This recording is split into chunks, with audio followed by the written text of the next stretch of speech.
ಬೇಗೂರು ದೇವಸ್ಥಾನ. ಬೇಗೂರು ಊರಿನ ಪುರಾತನದ ಕಥೆ ಹೇಳಬೇಕು. ಬೇಗೂರಿನ ಹೆಸರಿಂದನೇ ಬೆಂಗಳೂರಿಗೆ ಬಂದಿದ್ದ ಹೆಸರು. ಆ್ಯಂಡ್ ನಮ್ಮ ಬೇಗೂರಲ್ಲೇ ನಮ್ಮ ಪಂಚಲಿಂಗೇಶ್ವರ ಇರೋದು. ಕರ್ನಾಟಕದಲ್ಲಿ 2ನೇ ಪಂಚಲಿಂಗೇಶ್ವರ ಇರೋದು ಅಂದರೆ ನಮ್ಮ ಬೇಗೂರಲ್ಲೇ. ಇದಕ್ಕೆ 1200 ವರ್ಷದ ಇತಿಹಾಸ ಇದೆ. ಅಂಥ ಜಾಗದಲ್ಲಿ ನಾವು ಇಲ್ಲಿ ಜೀವನ ನಡೆಸ್ತಿದ್ದೀವಿ ಅಂದರೆ ಆ ನಾಗೇಶ್ವರ ಕೃಪಾ ಕಟಾಕ್ಷದಿಂದ ಚೆನ್ನಾಗಿ ನಡೀತಾ ಇದೆ.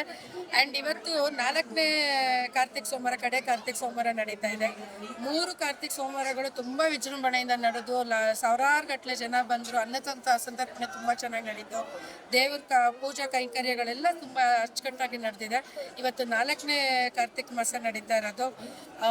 ಲಕ್ಷಾಂತರ ಜನನ ನಾವು ನೋಡ್ತಾ ಇದ್ದೀವಿ. ಲಕ್ಷ ದೀಪೋತ್ಸವನ ಜನಗಳ ಕೈಯಿಂದನೇ ಅವರವರೇ ಮನೆಯಿಂದ ತಂದಿರೋ ದೀಪಗಳನ್ನ ಹಚ್ಚಿ ಈ ಸಲ ಎಲ್ಲ ಸಲಕ್ಕಿಂತನೂ ಡಿಫ್ರೆಂಟಾಗಿ ಮಾಡಿದ್ದಾರೆ. ಪ್ರತಿ ಹೆಣ್ಮಕ್ಳು ಬಂದು ಗಂಡು ಮಕ್ಕಳು ಬಂದು ದೀಪಗಳನ್ನಿಟ್ಟು ಈ ಸಲ ಲಕ್ಷ ದೀಪೋತ್ಸವ ಮಾಡಿಸ್ತಾ ಇದ್ದಾರೆ. ಅಖಂಡ ದೀಪನೂ ಆಲ್ರೆಡಿ ಹಚ್ಚಿದ್ದಾರೆ. ನಮ್ಮ ನಾಗೇಶ್ವರ ದೇವಸ್ಥಾನದ ಅಧ್ಯಕ್ಷರಾದ ಉಳಲಿ ಶ್ರೀನಿವಾಸ್ ಅವರು ಅಖಂಡ ದೀಪನೂ ಹಚ್ಚಿದ್ದಾರೆ.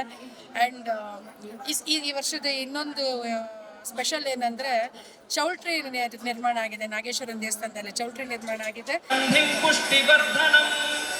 ಉರ್ವಾರುಕಮಿವ ಬಂಧನಾನ್ ಮೃತ್ಯೋರ್ಮುಕ್ಷೀಯಮಾಮೃತಾತ್ ಯೋ ರುದ್ರೋ ಅಗ್ನವ್ಯೋ ಅಪ್ಸುಯ ಓಷಧೀಷು ಯೋ ರುದ್ರೋ ವಿಶ್ವಾ ಭುವನ ವಿವೇಶ ತಸ್ಮೈ ರುದ್ರಾಯ ನಮೋ ಅಸ್ತು ತಮುಷ್ಟು ಹಿ ಯಸ್ವಿಷುಃ ಸುಧನ್ವಾಯೋ ವಿಶ್ವಸ್ಯ ಕ್ಷಯತಿ ಭೇಷಜಸ್ಯ ಯಕ್ಷ್ಮಾ ಮಹೇಶೋ ಮನಸಾಯ ರುದ್ರನ್ನಮೋಭಿರ್ದೇವಮಸುರಂದುವಸ್ಯ. ಸಾವಿರ ಜನ್ಮವೇ ಬಂದರು ಹೀಗೆ ನಿನ್ನ ಸನ್ನಿಧಿಯಲ್ಲಿ